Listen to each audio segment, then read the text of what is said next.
जिन लोगों ने कई साल से उर्स हाल आला हजरत जैतियबा की सरजमीन पर मनाते हैं और ऐसा होना चाहिए क्योंकि आला हजरत ने हमारे ईमान की हिफाजत की है।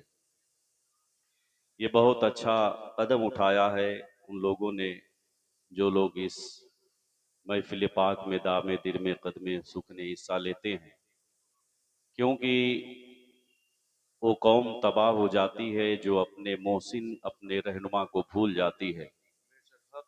वही कौम सरबलंद रहती है जो अपने रहनुमा को याद रखे और उनका तस्करा करे। यकीनन एक दौर ऐसा था कि हमारे दिलों से ईमान को छीना जा रहा था। इश्क रसूल का चिराग जो सीनों में जल रहा था उसे बुझाया जा रहा था। ऐसे दौर में आला हजरत ने हमारे ईमान की हिफाजत की है। आला हजरत अगर नहीं होते तो आज मस्जिदों के मीनारों से जो हमें सुबह सुबह सलातो सलाम का खूबसूरत नगमा सुनने को मिलता है, ये न मिलता। आज जो आप मजलिस में बैठे हैं, महफिल में बैठे हैं, ये महफिलें न होती, लोग गुमराह हो गए होते। वो तो आला हजरत का करम कहिए कि उन्होंने हमारे ईमान व अकीदे की हिफाजत की है। तकरीबन 100 साल से आज आला हजरत को तानो तशनी का निशाना बनाया जाता है। कभी मसल के आला हजरत को लेकर के एतराज किया जाता है, कभी ये कहा जाता है कि सिद्दीक अकबर को आप हजरत कहते हैं, फारूक आजम को हजरत कहते हैं, सारे लोगों को हजरत कहते हैं, इमाम अहमद रजा को आला हजरत क्यों कहते हैं। बहुत जमाने से ये एतराज हो रहा है। दोस्तों, तकरीबन 100 साल से आला हजरत के पूरी दुनिया में बल्कि हर जगह हासिदीन पाए जाते हैं और इस तरह के एतराज़ात किए जाते हैं। लेकिन ऐ लोगों, उस अजीम रहनुमा पर सलाम हो जिसने हमें वहाबियत और देवबंदियत के भंवर से निकाल करके साहिल इश्क अता किया है। अगर आला हजरत न होते तो लोग गुमराह हो गए होते। आज जो सरों पे टोपियां, चेहरे पे दाढ़ियां नजर आ रही है, आज जो इश्क रसूल का चिराग हमारे सीनों में रोशन है, ये चिराग न जाने कभी बुझ गया होता। आइए थोड़ी देर में आला हजरत की शख्सियत पे गुफ्तगू करूंगा। आप दुनिया का जायजा लें, बद्र के मैदान से लेकर के करबला के मैदान तक, जिस मैदान में मुसलमान कदम रखे कामयाबियों ने उनके कदमों का बोसा लिया। हर जगह मुसलमान सर बुलंद रहे, हर जगह अल्लाह ताला ने मुसलमानों को नुसरतो फतहो नुसरत अता की। आप तारीख का मुताला करें, यही हिंदुस्तान की सरजमीन है। ये हिंदुस्तान की सरजमीन जिसे सोने का चिड़िया कहा जाता था, आज से तकरीबन 100 साल पहले या 70 साल पहले इस हिंदुस्तान का अजीब माहौल था। हिंदुस्तान पर जो अंग्रेज आए थे तिजारत की नीयत से, और ईस्ट इंडिया कंपनी को एक कंपनी दी जो सूरत की सरजमीन पर इस कंपनी को डाला गया था। यानी अंग्रेज हिंदुस्तान पे सिर्फ तिजारत की नीयत से आए थे और आहिस्ता आहिस्ता उस कंपनी को बढ़ाते रहे। कभी कलकत्ता की सरजमीन पर उस कंपनी को डाला गया। आहिस्ता आहिस्ता अंग्रेजों ने हिंदुस्तान की सरजमीन पर अपना पांव और हाथ फैला लिया और आहिस्ता आहिस्ता कई कंपनियां हिंदुस्तान पर डाल करके आहिस्ता आहिस्ता हिंदुस्तान को अपने कब्जे में ले लिया। और फिर एक दौर ऐसा भी आया कि हिंदुस्तान को अंग्रेजों ने कब्जा कर लिया और यहाँ के रहने वाले को अपना गुलाम बना लिया। यानी कितने साल तक अंग्रेजों ने हिंदुस्तान पर हुकूमत की, लेकिन हिंदुस्तान की सरजमीन पर अगर अंग्रेजों को कोई डर था तो सिर्फ मुसलमानों से डर था, क्योंकि उनका काम था कि लोगों में फूट डालो और हुकूमत करो। हिंदुस्तान पर अंग्रेज अगर किसी से डरते थे तो सिर्फ मुसलमानों से डरते थे। इसलिए उन लोगों ने सोचा कि अगर ये मुसलमान मुत्तहिद रहेंगे, एक रहेंगे, तो फिर हिंदुस्तान पर के कब्जा जमाना हमारे लिए आसान नहीं होगा। इसलिए मुसलमानों में फूट डालो और सदियों तक हिंदुस्तान पर हुकूमत चलाते रहो। अल्लाह अकबर। इस तरीके से अंग्रेज कौम ने सच्चे मुसलमानों की हिस्ट्री और उनकी जिंदगी का मुताला किया कि आखिर मुसलमानों को कैसे बांटा जाए, मुसलमानों में कैसे फूट डाला जाए, मुसलमानों को कैसे कमजोर किया जाए। तो अंग्रेज कौम ने सच्चे मुसलमानों की हिस्ट्री का मुताला किया, मुसलमानों की जिंदगी का मुताला किया। तो अंग्रेज कौम इस मंजिल तक पहुंचे कि मुसलमानों को न तो असलहे से ढेर किया जा सकता है, मुसलमानों को न तो फौजी ताकत से ढेर किया जा सकता है, मुसलमानों को न तो बम और बारूद से पस्त किया जा सकता है। क्योंकि अगर मुसलमानों को कमजोर करना है तो सिर्फ एक तरीका है, इनके दिल से रूह मोहम्मदी को निकाल दिया जाए, इनके सीने से इनके नबी के इश्क को निकाल दिया जाए। क्योंकि ये इश्क मुस्तफा की बदौलत जिस मैदान में कदम रखते हैं वो मैदान इनका हो जाता है, जिस जंग में ये पहुंचते हैं हर जगह कामयाबी ने इनके कदमों का बोसा लिया है। तो अंग्रेजों ने ये प्लान बनाया कि अगर मुसलमानों को कमजोर करना है तो इनके सीने से इश्क रिसालत को छीनना होगा, इनके सीने से औलियाए कराम की मोहब्बत को निकालना होगा। अब मुसलमानों को कमजोर करने के लिए अंग्रेजों ने दो कौम तैयार किया, एक मादर पेदर आजाद मॉडर्न कौम पैदा किया, जिन्होंने मुसलमानों को तरक्की का लालच दे करके मुसलमानों को मस्जिदों और मदरसों से खींच करके कॉलेजों और कल्बों में ला करके लगा दिया, मुसलमानों के सरों से पगड़ियां उतरवाई और मुसलमान औरतों के सरों से दुपट्टा हटवा करके इसे तरक्की का नाम दिया गया। खड़े होकर के खाना खाने को और खड़े होकर पेशाब करने को तरक्की का नाम दिया गया। यहाँ तक कि मुसलमान कौम जो नबी की नात सुनती थी, कुरान की तिलावत करने वाली कौम को गाना और बजाने का शौक दिलाया गया।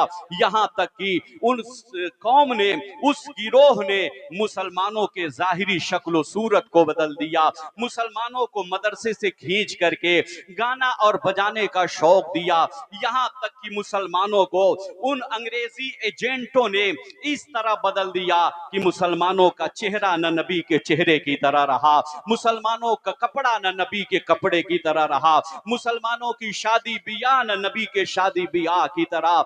अंग्रेज की एजेंटों ने मुसलमानों के जाहिरी शक्ल सूरत को बदल दिया और फिर अंग्रेज ने एक दूसरा गिरोह पैदा किया जिसे नाम निहाद मजहबी बहरूपियाओं का नाम दिया, जिसे मुल्लाओं का नाम दिया।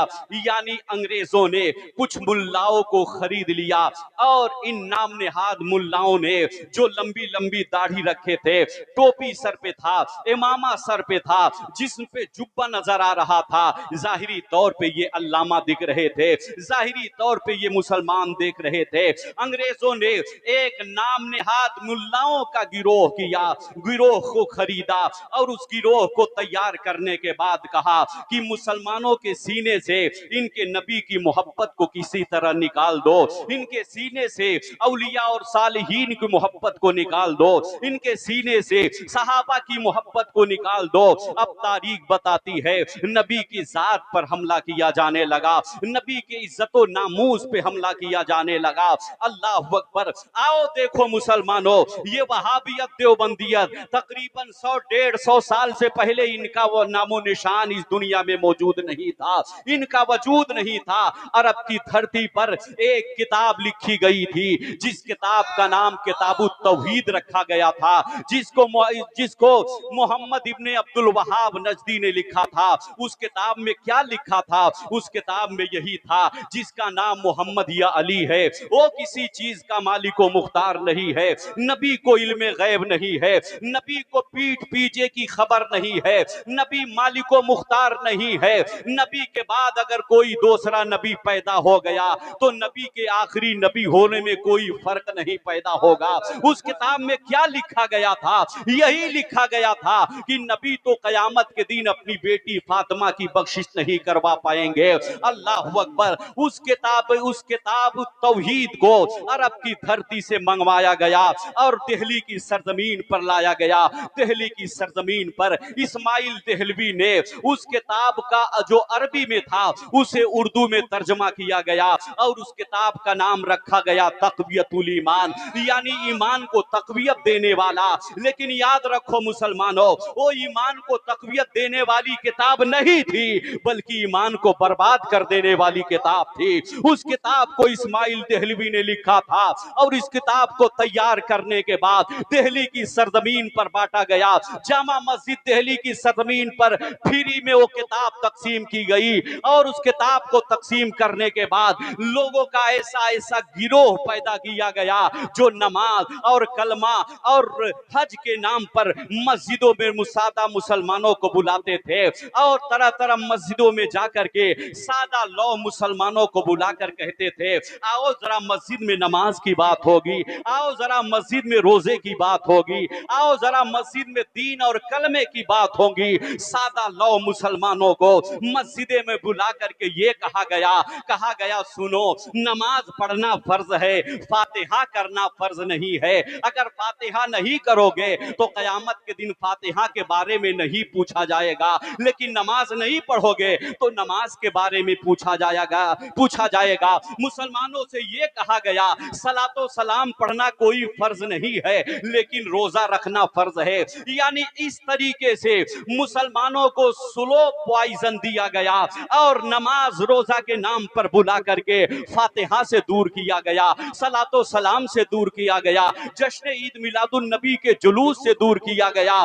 जब देखा वहाबियों ने ये मुसलमान नियाज से दूर हो गए हैं, फातिहा से दूर हो गए हैं, सलातो सलाम से दूर हो गए हैं, तो अब बड़ा बड़ा इंजेक्शन इन्हें लगाया गया और कहा गया सुनो सुनो, जिसका नाम मोहम्मद या अली है वो किसी चीज का मालिको मुख्तार नहीं है। नबी तो मालिको मुख्तार नहीं है, नबी को कोई ताकत व कुव्वत नहीं है। इस तरीके से मुसलमानों को पॉइजन दे करके मुसलमानों को गुमराह किया जा रहा था।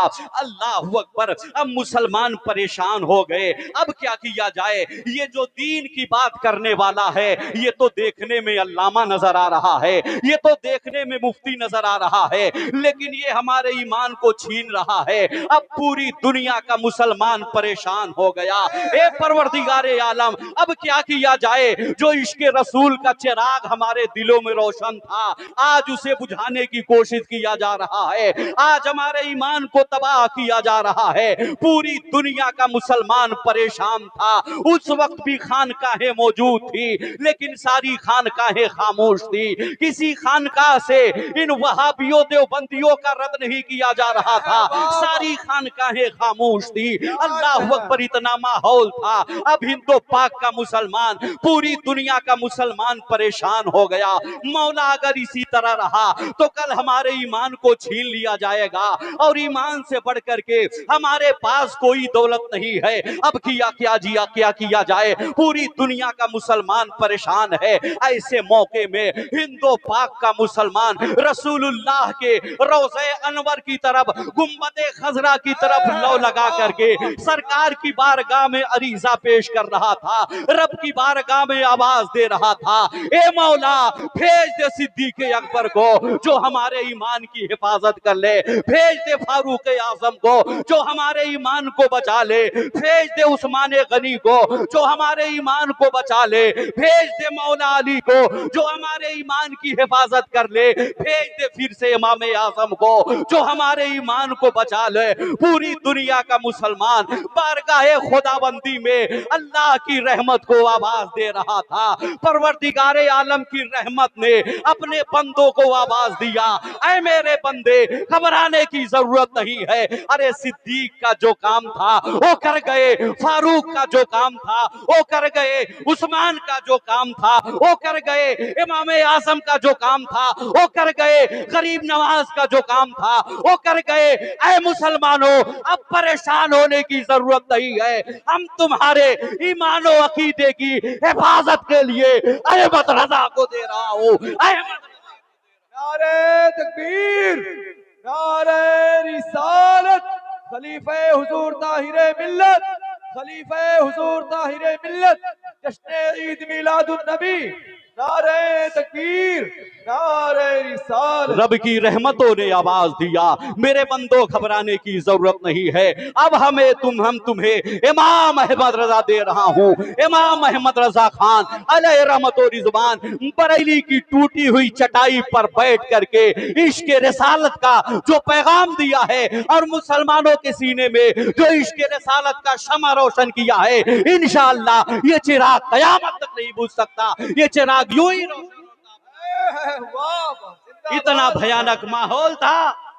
ये लोगों सारी खानकाहें खामोश थी, तन्हा इमाम अहमद रजा जवाब दे रहे हैं। अजमेर पे हमला हो रहा है, जवाब बरेली से मिल रहा है। कि छौसा पे हमला हो रहा है, जवाब बरेली से मिल रहा है। बदायूं पे हमला हो रहा है, जवाब बरेली से मिल रहा है। मारेरा मुतहरा पे हमला हो रहा है, जवाब बरेली से मिल रहा है। बिलग्राम शरीफ पे हमला हो रहा है, जवाब बरेली से मिल रहा है। आला हजरत ने तन्हा मिल करके तमाम बदअकीदों का मुकाबला किया।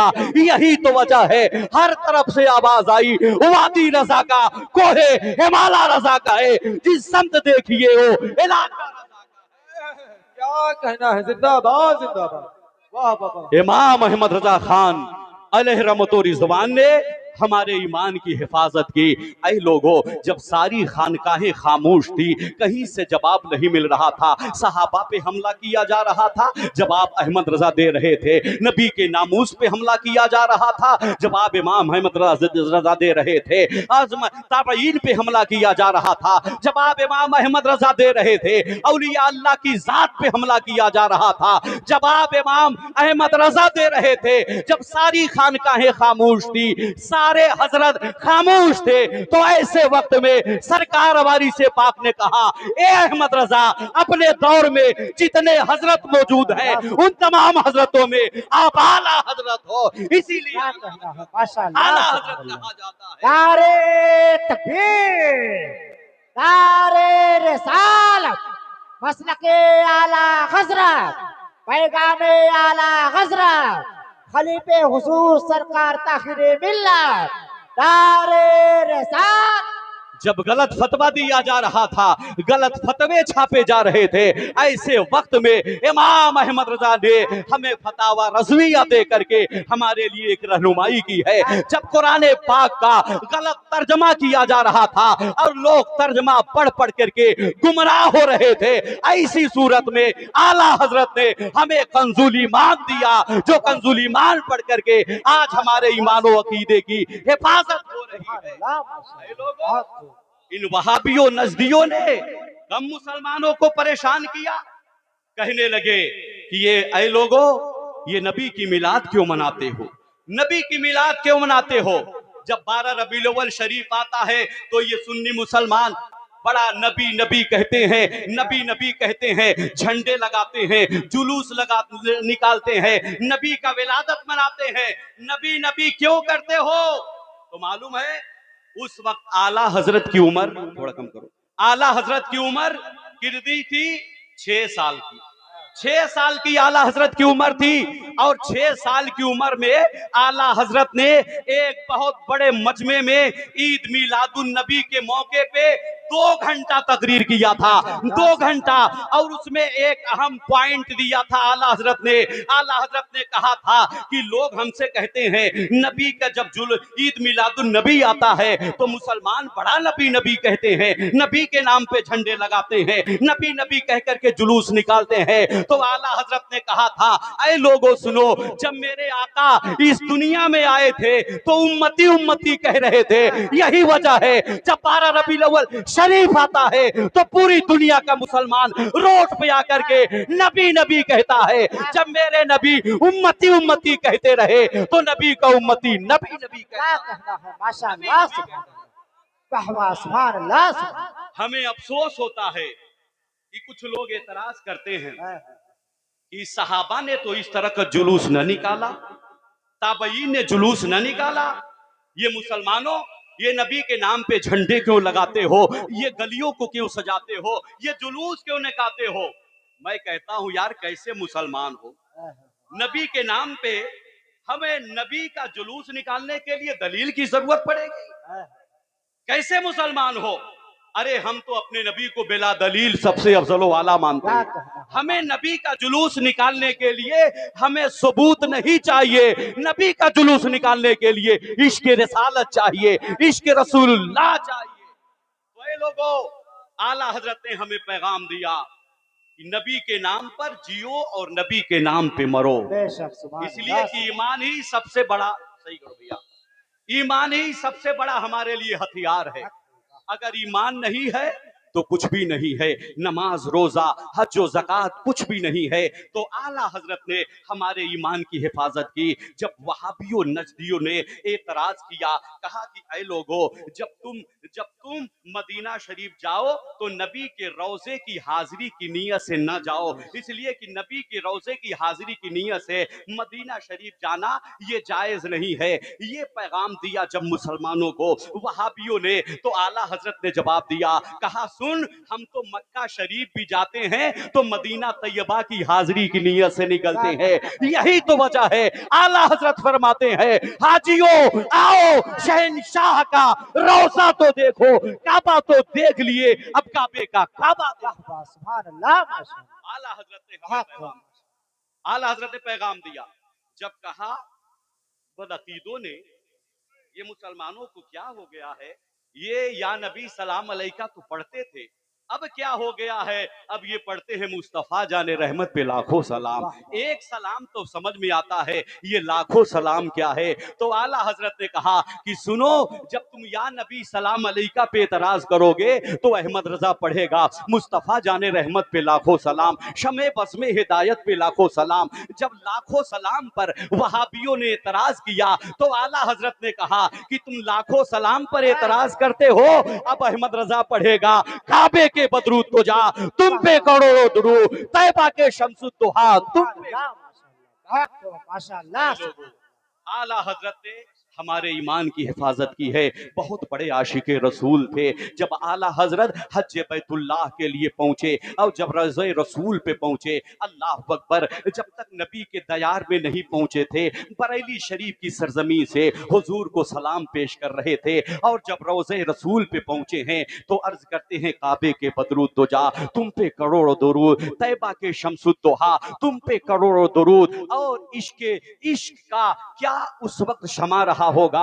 आला हजरत की आंखों में आंसू हैं, रो करके सरकार की बारगाह में सलाम पेश कर रहे हैं। सलाम पेश करते करते रोज़े रसूल पे सरकार आला हजरत नबी की शान में नात लिखते हैं और यूं पेश करते हैं, ओ सुए लालाजार फिरते हैं, तेरे दिन ए बहार फिरते हैं, जो तेरे दर से यार फिरते हैं, दर बदर यूं ही खार फिरते हैं। नाते नबी पेश करते करते आला हजरत फाजिल बरेलवी हुजूर की बारगाह में ज़ियारत का सवाल करते हैं, या रसूल अल्लाह, आज अहमद रजा आपकी बारगाह में हाजिर है, ज़ियारत की भीख मांगता है। अल्लाह अकबर, ज़ियारत की भीख मांगते हैं। तब तक इमाम अहमद रजा के दिल ने झिंझोड़ा, कहा अहमद रजा, तुम अपने आप को क्या समझते हो, इतना बड़ा सवाल नबी से कर दिया है। अरे तुझसे बड़े बड़े आशिक, ये मदीना की सरजमी है, तुझसे बड़े बड़े आशिक यहाँ पे झाड़ू दे रहे हैं और तू नबी के बारे में दीदार का सवाल कर रहा है। तुझसे बड़े बड़े आशिक यहाँ पे मौजूद है। तो आला हजरत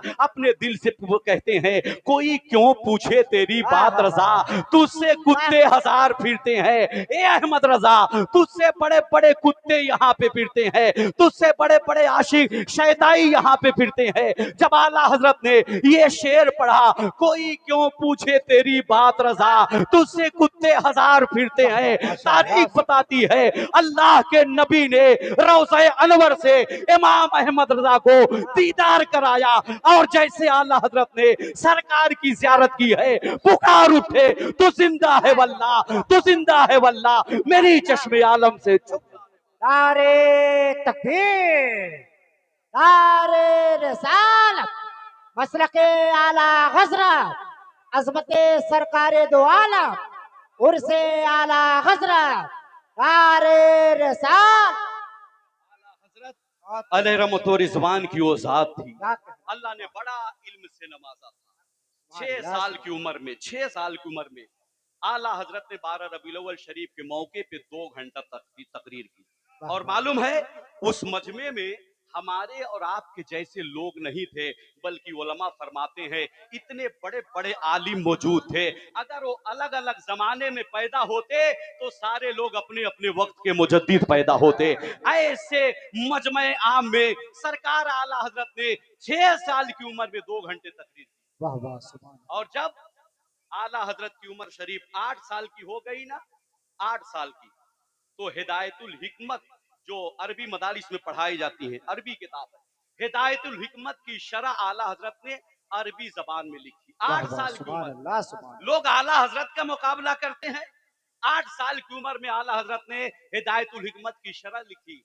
हमारे और आपके घर के बच्चे हैं, 8 साल में बगदादी कायदा नहीं खत्म कर पाते हैं। 10 मरतबा शिकायत आती है, हजरत 2 साल से हमारा बेटा पढ़ रहा है, बगदादी कायदा अभी खत्म नहीं हुआ। लेकिन आला हजरत की वो जात है, 8 साल की उम्र में हिदायतुल हिकमत की शरह। क्या कहना है और जब माशाअल्लाह पौने 14 साल की उम्र हुई सरकार आला हजरत की, तो पढ़ लिख करके आलिम फाजिल मुफ्ती बन गए। आलिम फाजिल मुफ्ती बन गए और पहला फतवा लिखा था आला हजरत ने मसले रजात पर, पहला फतवा। और वो मसला क्या था, किसी ने नकी अली खां से इफ्तिता पूछा था, यानी आला हजरत के जो वालिदे गरामी थे, वो भी बहुत बड़े मुफ्ती थे। मसले रजात पे एक फतवा पूछा था। फतवा क्या था, मसला क्या था, मसला ये था कि अगर कोई बच्चा 2-2.5 साल की उम्र में किसी मुसलमान औरत का दूध पी ले, तो ये तो सब कहते हैं कि हाँ मसले रजात साबित हो जाएगा, वो रजाई माँ हो जाएगी। लेकिन सवाल ये था कि अगर किसी बच्चे के नाप के जरिए से किसी औरत का दूध उसके नाप में डाला जाए तो मसले रिजात साबित होगा कि नहीं। यकीनन ये बहुत बड़ा मसला था। आला हजरत ने जवाब दिया और फतवा दिया, कहा कि हाँ रिजात साबित हो जाएगी। और जब उस फतवे को, अल्लाह अकबर, उस फतवे को आपके वालिदे गरामी नकी अली खान ने पढ़ा और ऐसे दलाइल से मुज़य्यन किया था आला हजरत ने उस फतवे को कि उसी वक्त आपकी वालिदे गरामी मुफ्ती नकी अली खां कहते हैं, आज से मैं ये मसनद इफ्ता को छोड़ता हूं, आज से मेरा बेटा अहमद रजा यहाँ पे बैठेगा, ये फतवा देगा। अल्लाह माशाअल्लाह ये फतवा तैयार हो गया। वो फतवा पूछने वाला आदमी आया हजरत नकी अली खां के पास, कहा कि हजरत तो फतवा हमें चाहिए।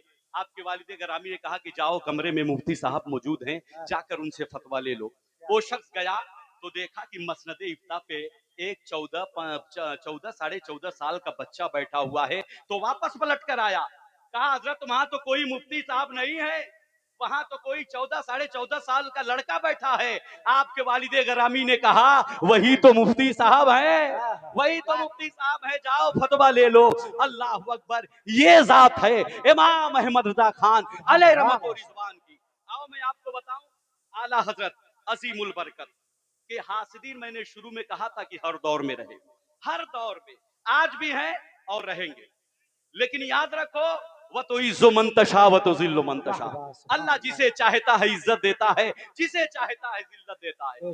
आला हजरत जबलपुर गए, उनके वहां पे एक खलीफा रहते थे, उन्होंने दावत पे बुलाया। तो जुमा का दिन था, तो आला हजरत नमाज पढ़ाने के लिए गए जुमा की। तो उस मस्जिद में जो दूसरी अजान होती है वो बिल्कुल मेंबर के सामने अजान होती थी, जबकि मसला ये है कि अजान सानी जुमा की जो दूसरी अजान होती है दरवाजे पे खड़े होकर मस्जिद के बाहर दी जाए। तो एक शख्स ने उसी वक्त आला हजरत को एक रुक्का दिया, कहा कि हजरत जरा इस मसले की वजाहत कर दे कि अजान की जुमे की दूसरी अजान ये मस्जिद के अंदर देना चाहिए या मस्जिद के बाहर देना चाहिए। आला हजरत ने साफ साफ फतवा दे दिया, कहा कि मस्जिद के बाहर दरवाजे पे खड़े होकर के आजान सानी देना चाहिए। ये फतवा दिया आला हजरत ने। अब उस वक्त आला हजरत के कुछ हासिदीन थे, वो लोग कचहरी पहुंच गए, अदालत में मुकदमा कर दिया। कहा 50 साल से हम लोग मस्जिद के अंदर आजान दे रहे हैं, क्या हमारी नमाजें खराब हो गई? मुकदमा दायर कर दिया आला हजरत के खिलाफ। आला हजरत कभी अदालत में नहीं गए थे, तो जो अदालत में पुकार लगाने वाला होता है ना, कहता है कि फला इब्ने फला हाजिर हो, तो जो पुकार लगाने वाला था वो आला हजरत का मुरीद था। तो आला हजरत ने उसको बुलाया, कहा यार देखो हमें नोटिस आ गई है, अदालत में हमें बुलाया गया है, देखो जैसा मैं कह रहा हूं वैसा वैसा तुम करना। आला हजरत ने सिखा दिया कि ऐसे ऐसे करना है। कहा हुजूर ठीक है। अब तारीख आई, आला हजरत अदालत में नहीं गए। जो मुखालिफिन फरीक थे वो लोग पहुंच गए अदालत में, दिल ही दिल में खुश हो रहे थे कि चलो अहमद रजा तो आए नहीं, अब जज इन पे और गुस्सा होगा और धारा इन पे लगा दिया जाएगा। वो दिल दिल में खुश हो रहे थे। तो जो जज कुर्सी पे बैठा था उसने उस मसले को पढ़ा कि दो उलमा का इसमें इख्तलाफ है। एक कहता है कि मस्जिद के बाहर जुमे की आजान दूसरी आजान देनी चाहिए, और एक कहता है मस्जिद के अंदर आजान देनी चाहिए। जब आला हजरत इमाम अहमद रजा की बारी आई ना, तो जज ने उस पुकार लगाने वाले आदमी से कहा कि अहमद रजा वल्द नकी अली खां को बुलाओ। कहा अहमद रजा वल्द नकी अली खां को बुलाओ। तो जो पुकार लगाने वाला था ना, जज के कुर्सी के सामने खड़ा हो गया और कानों में यूं उंगलियां डाल करके जज के सामने कहता है, अहमद रजा वल्द नकी अली खां हाजिर हो। कहा अहमद रजा वल्द नकी अली खां हाजिर हो। जैसे उसने ये कहा ना, तो जज कहा कि तू पागल हो गया है, अरे जा दरवाजे के बाहर जाकर के आजाद, दरवाजे के बाहर जाकर पुकार लगा। कहा जज साहब मेरे पीर साहब तो यही कहते हैं कि दरवाजे के बाहर अजान दिया जाए। अल्लाह अकबर। जज जैसे इतना सुनता है कहता है कि मैं फैसला देता हूं कि अहमद रजा का दावा सही है, वो हक पर है, उन्हीं के लिए मैं फैसला देता हूं। वाह वाह, नारे तकबीर, नारे रिसालत, मसलके आला हजरत, पैगामे आला हजरत, नारे रिसालत। मुल्के सुखन की शाही तुमको रजा मुसल्लम, जिस समत आ गए हो सिक्के बिठा दिए हैं। वो आला हजरत जो औलिया सालिहीन से बेपनाह इश्क करते थे, गौसे आजम से बेपनाह इश्क करते हैं। और बताइए कि जो जिससे इश्क करे, मोहब्बत करे, ऐसा नहीं है ना कि मुसीबत के वक्त वो काम ना आए, जरूर काम आएगा। आप गौसे आजम से मोहब्बत करते हैं, मुसीबत के वक्त पुकारेंगे, गौसे आजम जरूर आपकी मदद के लिए आएंगे। बड़ा इश्क था सरकारे गौसे आजम से। तो आला हजरत के बड़े बड़े शागिर्द थे, बड़े बड़े खुलफा थे, जिनका तारीख में नाम आता है हजरत सैयद नईमुद्दीन मुरादाबादी। आला हजरत के खास शागिर्द और खास खुलफा में से मलिकुल उलमा हजरत अल्लामा जफरुद्दीन बिहारी रहमतुल्लाह अलैह, मौलाना सदरुल शरिया मौलाना अमजद अली आजमी रहमत रिजवान, ये बड़े बड़े तीन खुलफा थे, बड़े शागिर थे।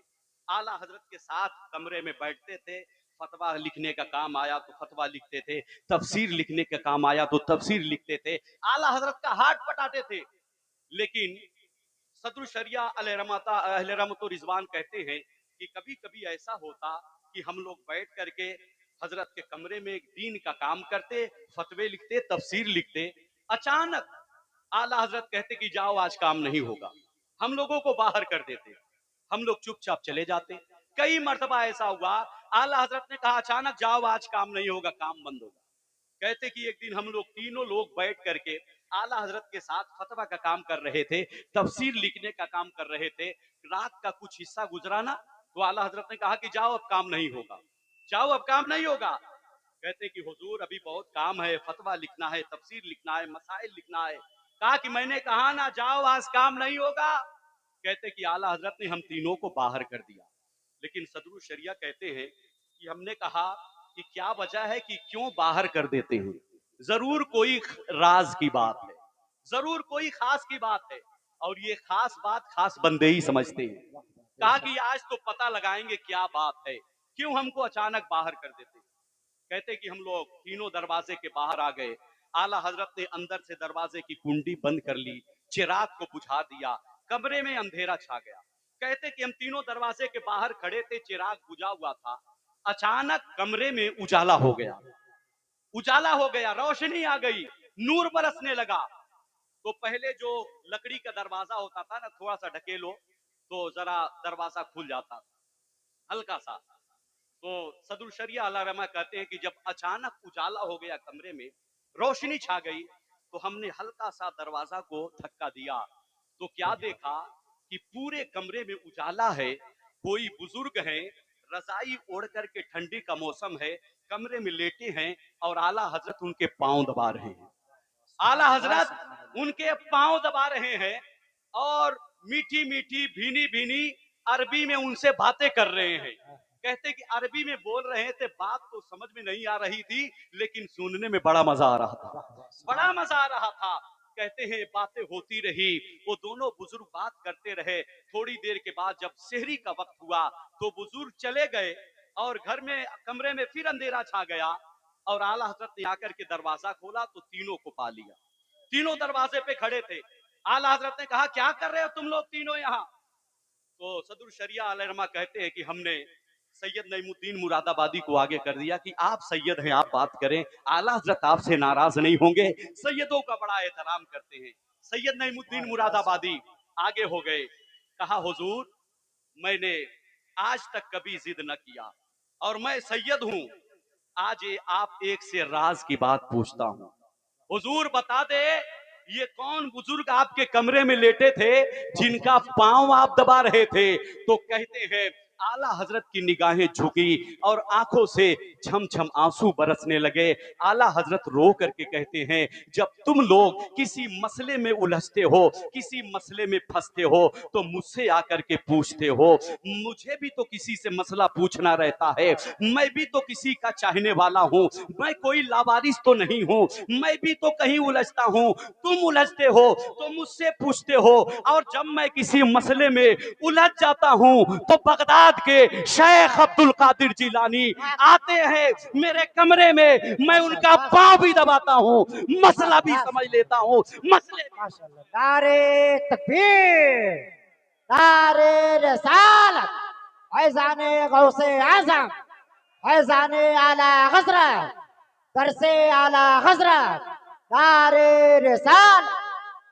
ओ सरकारे आला हजरत फाजिले बरेलवी अलैहिर्रहमतुर रिजवान हैं, जिन्होंने हमा वक्त इश्क रिसालत की हमारे सीनों में हिफाजत की है। ऐ लोगों, आला हजरत न होते तो आज ये सरों पे टोपियां नजर ना आती, आज ये इस्लामी परचम नजर ना आते, आज जो इश्क रिसालत का शमा हर गांव में हर मोहल्ले में रोशन है, ये नहीं होता। और हर वक्त हमारे ईमानों अकीदे की हिफाजत बरेली की खानकाह से किया गया है। हर वक्त वहां से हक को सदाकत की सदाएं बुलंद की गई है। आपने देखा होगा माजी करीब में जब अंग्रेज इस दुनिया में थे और फिर नसबंदी का बोल बाला था, नसबंदी किया जा रहा था जो शरीयत के खिलाफ है, और नसबंदी के मसले पर हुजूर मुफ्ती आजम से पूछा गया कि बताए नसबंदी के मामले में आप क्या कहते हैं? हुजूर मुफ्ती आजम हिंद ने फतवा दिया था, कहा था नसबंदी हराम है, हराम है, हराम है। अल्लाह अकबर, नसबंदी हराम होने का मुफ्ती आजम ने फतवा दिया था।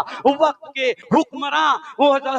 हुक्मरां हुजूर मुफ्ती आजम हिंद के पास आए थे और कहा था, ए बरेली शरीफ के मुस्तफा रजा खां, आप जरा मसले को बदल दीजिए और मसले को बदल करके फतवा जरा यूं दे दीजिए। तो हुजूर मुफ्ती आजम हिंद ने कहा था कि सुनो सुनो, ये देवबंद नहीं है जहां फतवे बदल दिए जाए, ये बरेली है, बरेली, यहाँ पे फतवे नहीं बदले जाते हैं, जरूरत पड़ती है तो हुकूमत ही बदल दी। माशाअल्लाह, सुभान अल्लाह। ऐ लोगों, हर वक्त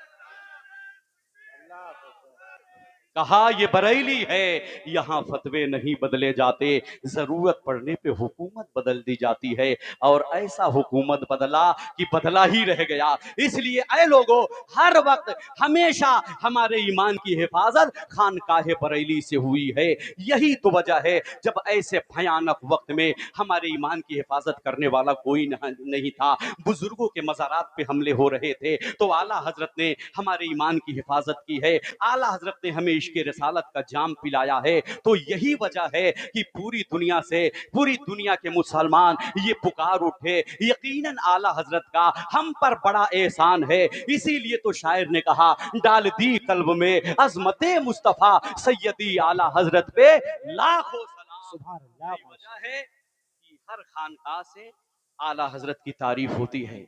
क्यों? आला हजरत ने पूरी जिंदगी नबी की तारीफ की है, नबी का डंका बजाया है। यही वजह है अहमद रजा का डंका आज भी बज रहा है, सुबह क़यामत तक बजता रहेगा। हम मुबारकबाद पेश करते हैं आपको कि आपने जश्न सरकारे आला हजरत मुनक्किद करके ये बहुत बड़ा काम किया है। ऐसा हर गांव में हर मोहल्ले में होना चाहिए ताकि लोग आला हजरत को समझें और आला हजरत के बारे में अपने बच्चों को बताओ। मैं कहता हूं खुदा की कसम, अगर आला हजरत से इश्क हो गया तो कोई बदअकीदा हो ही नहीं सकता, कोई बदअकीदा हो नहीं सकता, और कोई बदअकीदा ऐसे सुन्नी को कभी गुमराह नहीं कर सकता। तो परसों, जैसा कि मौलाना शमसीर अहमद साहब ने बताया कि परसों सरकार आला हजरत का उर्स है, 2:38 पर कुल शरीफ है। आप बरेली शरीफ अगर नहीं जा सके तो कोई बात नहीं है, हम भी नहीं जा सके, कोई जरूरी नहीं है कि वहां जाएंगे तभी हम आशिक आला हजरत कहेंगे जाएंगे। नहीं, आला हजरत की मोहब्बत अपने दिल में बसा करके अगर अपने दुकान में 11 रुपया का शिरनी लेकर के फातिहा कर देंगे तो ये भी आला हजरत का इश्क कहा जाएगा। तो 2:38 पर मैं चाहता हूं कि हर घर में, हर घर में, हर मोहल्ले में, हर दुकान पर, हर मकान पर परसों 2:38 पर आला हजरत की नियाज दिलाइए, कुल शरीफ करिए, ताकि हमारी नस्लें आला हजरत की मोहब्बत उनके दिलों में बसे, और आला हजरत की मोहब्बत दिल में बस जाएंगी तो हमारी नस्लें कभी गुमराह नहीं हो सकती। रब तबारक व तआला की बारगाह में दुआ है, परवरदिगार आलम हम सबको आला हजरत के इश्क फैजान से माला माल फरमा। अस्तगफिरुल्लाह रब्बी मिन कुल्लि ज़म्बिन व अतूबु इलैह, ला इलाहा इल्लल्लाह मुहम्मदुर रसूलुल्लाह सल्लल्लाहु अलैहि वसल्लम व आखिरु दावाना अस्सलामु अलैकुम व रहमतुल्लाह। मुस्तफा जाने रहमत पेला हो सलाम, मुस्तफा जाने रहमत पेला हो सलाम, शम्ह बज़ में हिदायत पेला हो सलाम, शहरे यारे इराम ताजदार हरम, शहरे यारे इराम ताजदार हरम, नौ बहारे शफाअत पेला हो सलाम, नौ बहारे शफाअत पेला हो सलाम, जिस सुहानी घड़ी चमकाता बाका चांद, जी सुहानी घड़ी चमकाता बाका चांद, उस दिल अफरोज़े साअत पेला हो सलाम, उस दिल अफरोज़े साअत पेला हो सलाम, के नाम जिनका मुबारक है हाशिमत अली, नाम जिनका मुबारक है हाशिमत अली, उनकी शेराना हिम्मत पेला हो सलाम, उनकी शेराना हिम्मत पेला हो सलाम, जिसने मक्के में लिखी किताबें होदा, दाएं हो मुस्तफा बा ये गौसुल वारा, और कहे कि लिखो प्यारे अहमद राजा, मुझसे खिदमत के कुदसी का है हाराजा, मुस्तफा जाने रहमत पेला हो सलाम, शम्ह बज़ में हिदायत पेला हो सलाम, या नबी सलाम अलैका, या रसूल सलाम अलैका, या हबीब सलाम अलैका, सलावतुल्लाह अलैका।